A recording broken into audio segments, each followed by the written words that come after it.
Spy x Family के starting में दो लोग कार में कुछ बात करते हुए दिखाए जाते हैं और सडनली उनकी कार का ब्रेक फेल हो जाता है और उनका एक्सीडेंट हो जाता है। उसके बाद हमें कुछ 6-7 लोगों की कम्युनिटी इस एक्सीडेंट के बारे में बात करते हुए दिखाई जाती है। वो कहते हैं इस एक्सीडेंट के पीछे ईस्ट पॉलिटिकल पार्टी का हाथ है। वो हमारे नेशन ऑफ वेस्ट के खिलाफ वार स्टार्ट करने की प्लानिंग कर रहे हैं। हमें जल्दी उनका प्लान क्या है वो फिगर आउट करना पड़ेगा। इस काम के लिए हमें अपना बेस्ट एजेंट ट्विलाइट को यूज़ करना पड़ेगा। उसके बाद हमें ट्विलाइट कैरेक्टर इंट्रोड्यूस करते हैं। ट्विलाइट कारेन नाम के एक लड़की के साथ रेस्टोरेंट में डिनर कर रहा होता है। उनके बाजू में एक दूसरा कपल होता है। वो लड़का अपनी गर्लफ्रेंड को शादी के लिए प्रपोज करता है। तभी कारेन ट्विलाइट को कहती है हमें भी एक दिन ऐसा ही करना है। तभी ट्विलाइट उसे कहता है हमें ब्रेकअप करना चाहिए, तुम्हें बिल्कुल भी बात करने का सेंस नहीं है, और वो चला जाता है। उसके बाद हमें ट्विलाइट एक रेलवे स्टेशन पे एक आदमी के साथ न्यूज़पेपर एक्सचेंज करते हुए दिखाते हैं। उस न्यूज़पेपर में उसके नेक्स्ट मिशन की डिटेल होती है। उसमें उसका टारगेट नेशनल यूनिटी पार्टी का लीडर डोनोवन डेज़मंड होता है। इस मिशन में ट्विलाइट को डोनोवन डेज़मंड के टच में रहना होता है क्योंकि वो ईस्ट और वेस्ट के लिए थ्रेट बन सकता है। इस मिशन को अचीव करने के लिए ट्विलाइट को शादी करने की और एक बच्चा एडॉप्ट करने की ज़रूरत होती है क्योंकि डोनोवन डेज़मंड पब्लिक में रेयरली आता है। वो सिर्फ अपने बेटे की प्राइवेट स्कूल में सोशल गैदरिंग्स अटेंड करता है। इसलिए ट्विलाइट को अपने बच्चे का एनरोल उसी स्कूल में करना होगा जिसमें डोनोवन डेज़मंड का लड़का है। और इस मिशन का नाम ऑपरेशन स्ट्रिक्स होता है। इस मिशन का मेन मोटिव ईस्ट और वेस्ट में पीस मेंटेन करना होता है। इस मिशन के लिए ट्विलाइट का नाम लॉयड फोर्जर होता है और उसका प्रोफेशन साइकेट्रिस्ट होता है। इसके बाद लॉयड एक न्यू हाउस परचेज करता है। उसके बाद लॉयड ऑर्फनेज में बच्चा एडॉप्ट करने के लिए जाता है। उसे एक ऐसा बच्चा चाहिए रहता है जो पढ़ सके और लिख सके। तभी वहाँ का ओनर आन्या नाम की लड़की को दिखाता है। आन्या के पास टेलीपैथी की पावर होती है जिससे वो किसी का भी माइंड रीड कर सकती है।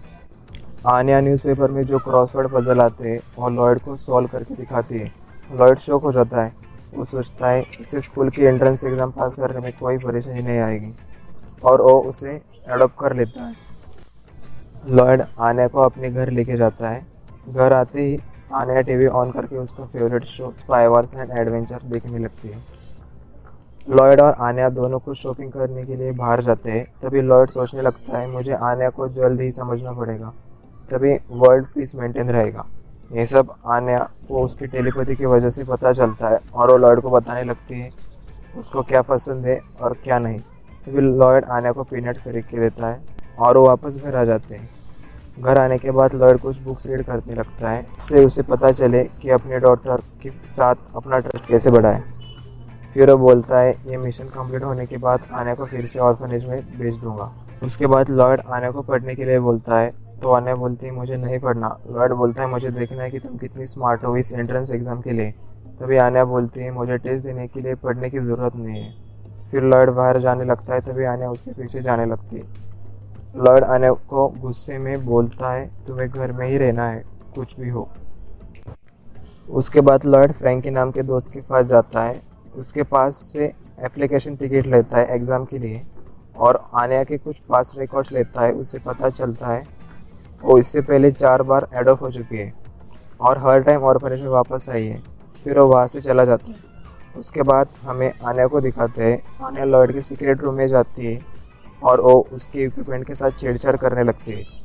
तभी उसे मैसेज सेंडर मिलता है और वो उसके साथ खेलने लगती है। गलती से उसके हाथ से कुछ लोगों को मैसेज सेंड होता है जिसमें लिखा होता है मैं ट्विलाइट हूँ, मुझे पकड़ सकते हो तो पकड़ लो। तभी लॉयड घर वापस आता है। घर में आते ही लॉयड पर कुछ लोग हमला करने लगते हैं। उन लोगों को मार के लॉयड आन्या को ढूंढने लगता है। तभी उसे पता चलता है आन्या किडनैप हो चुकी है और वो सोचने लगता है ये गुंडे किसने भेजे और क्यों। तभी वो आन्या के पास जाने के लिए प्लान करता है। तभी लॉयड अपने भेस बदलकर उन थग्स के हेड आउट में जाता है और आन्या को उन गुंडों के हेड आउट से रिलीज कर भागने के लिए बोलता है। तभी आन्या जोर जोर से रोने लगती है। इस वजह से लॉयड को अपना पास्ट याद आता है। लॉयड ने भी अपना चाइल्डहुड हमेशा रोते हुए और अकेले सफ़र किया होता है। तभी लॉयड आन्या को बाहर लेके जाता है और उसे कहता है मेरे फ्रेंड्स आगे तुम्हारा वेट कर रहे हैं, तुम्हें उनके साथ टैग गेम खेलना है। आन्या को पता चलता है कि लॉयड झूठ बोल रहा है। लॉयड आन्या को बोलता है जब तुम पुलिस स्टेशन में जाओगे तब तुम टैग गेम जीत जाओगे। तभी लॉयड सोचने लगता है, इस मिशन में एक लड़की की लाइफ दांव पे नहीं लगा सकते, मुझे जल्दी उसे फिर से ऑर्फनेज में भेजना पड़ेगा। तभी लॉयड फिर से उस हिड आउट में जाता है और वहाँ के सारे गुंडों को मार देता है।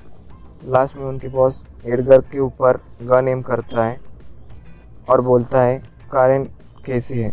एडगर बोलता है, तुम्हें मेरे बेटे का नाम कैसे पता है? लॉयड बोलता है, मुझे उसके बारे में सब पता है, उसके बारे में उसके क्रिमिनल एक्टिविटीज़ भी। लॉयड बोलता है, तुम्हें अपने बेटे की केयर है तो मुझे अकेला छोड़। फिर लॉयड आन्या को मिलता है। लॉयड बोलता है, तुम्हें टैग गेम खेलने मज़ा आया? आन्या बोलती है, नहीं, वो थोड़ा डरावना था, अभी मुझे सिर्फ घर जाना है।